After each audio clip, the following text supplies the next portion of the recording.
اعوذ باللہ من الشیطان الرجیم بسم اللہ الرحمن الرحیم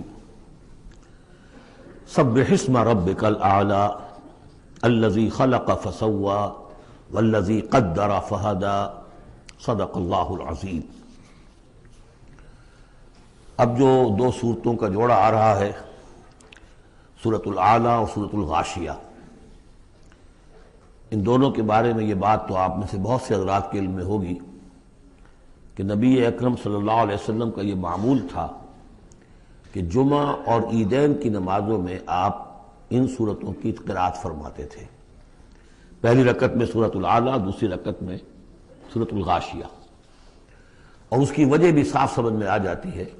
ان دونوں میں تذکیر کا حکم ہے حضور کو، فذکر انما انت مذکر فذکر ان نفعت الذکریٰ۔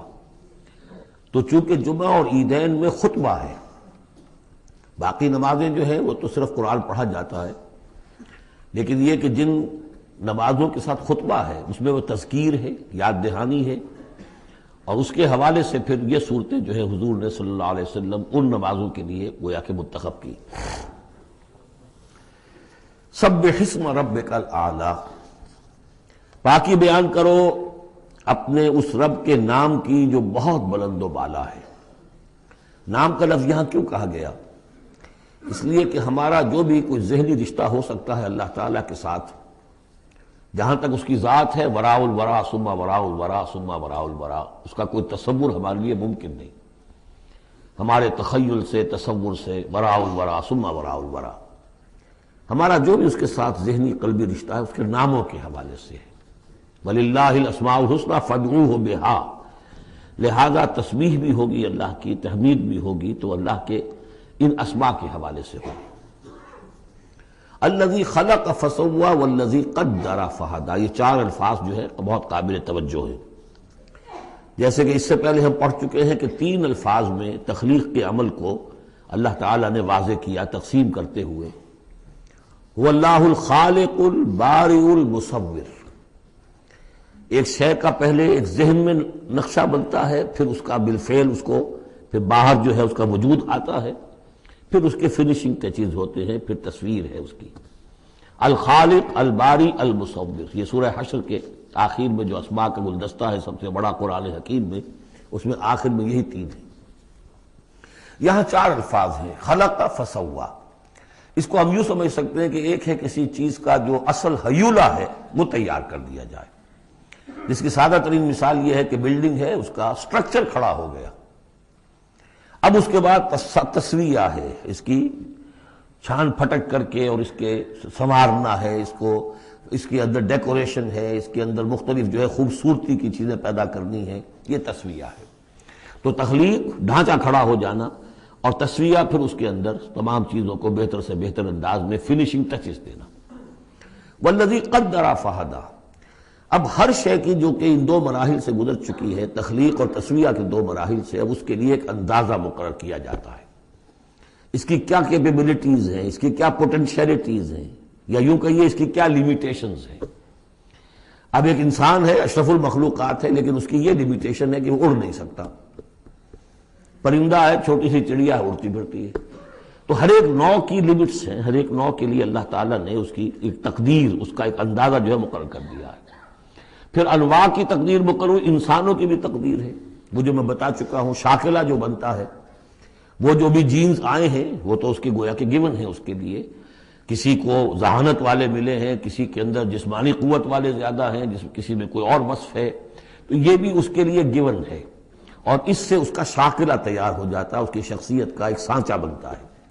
اب ظاہر بات ہے کہ اس کے اندر جو بھی اب وہ محنت کرے گا، اس کے اندر اندر کرے گا، اس سانچے سے باہر نہیں نکل سکتا۔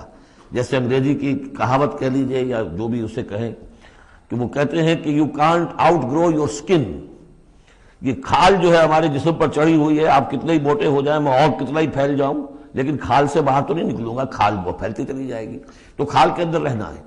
اسی طرح وہ جو سانچہ بن گیا ہے انسان کی شخصیت کا، نیکی کریں گے تو اسی کے اندر اندر کریں گے، بدی کریں گے تو اس کے اندر اندر کریں گے۔ اب اس کی کوانٹٹی جو ہے وہ اللہ تعالیٰ کے ہاں فیصلہ کن نہیں ہے، اللہ تعالیٰ یہ دیکھ لے گا کہ اس شخص کے اندر کتنی کیپیبلٹی تھی، اس کے حساب میں اس نے کیا کیا۔ ایک شخص 100 درجے تک جا سکتا تھا، وہ گیا ہے 50 درجے تک۔ ایک شخص جا ہی سکتا تھا 50 تک اور وہ 50 تک چلا گیا، تو وہ 50 تک جو ہے وہ 100% کامیاب ہو گیا، اور یہ جو ہے ناکام شمار ہو جائے گا۔ تو یہی بات جو ہے میں نے وضاحت پہلے بھی کر دی تھی کہ لا یکلف اللہ نفسا الا وسعہا، کسی بھی جان کو اللہ تعالیٰ مکلف نہیں ٹھہرائے گا، رسپانسبل نہیں ٹھہرائے گا مگر اس کی وسعت کے مطابق۔ یہ انڈیویجول سا جو ہے وسعت ہر شخص کی، اس کا شاکلہ، یہ گویا کہ اس کی ذاتی تقدیر ہے۔ فہدا، چوتھی چیز ہے کہ ہر شے کا ایک اندازہ مقرر کرنے کے بعد پھر ایک جبلی ہدایت اس کو دے دی جاتی ہے، چلو ادھر۔ پہلی جبلی ہدایت ہے جس کا ذکر آ جائے گا ابھی تھوڑی دیر کے بعد۔ جبلی ہدایت جو ہے وہ ہر بکری کے اندر ہدایت ہے کہ یہ چیز تمہارے کھانے کی ہے، یہ کھانے کی نہیں ہے۔ بہترین گوشت اس کے سامنے ڈال دیجیے وہ تو نہیں کھائے گی، تو جبلی ہدایت ہے اس کی۔ اور گوشت کی اور جو ہے آپ شیر کے سامنے بہت اچھی سبزیاں ترکاریاں لا کر ڈال دیجیے، وہ دیکھے گا بھی، تھوکے گا بھی نہیں، ان کو اسے گوشت چاہیے۔ یہ ہے ہر جبلی ہدایت۔ پھر جبلی ہدایت کے اوپر پھر ہدایت کے اور مراحل ہیں جو اللہ تعالیٰ دیتا ہے، پھر وہ اپنی کتابیں نازل فرماتا ہے، اپنے نبی بھیجتا ہے۔ یہ گویا کہ ہدایت کی تکمیل ہے، ورنہ ہدایت تو بنیادی طور پر جو ہے ہر جبلت کے اندر بھی اللہ نے ودیت کر دی ہے۔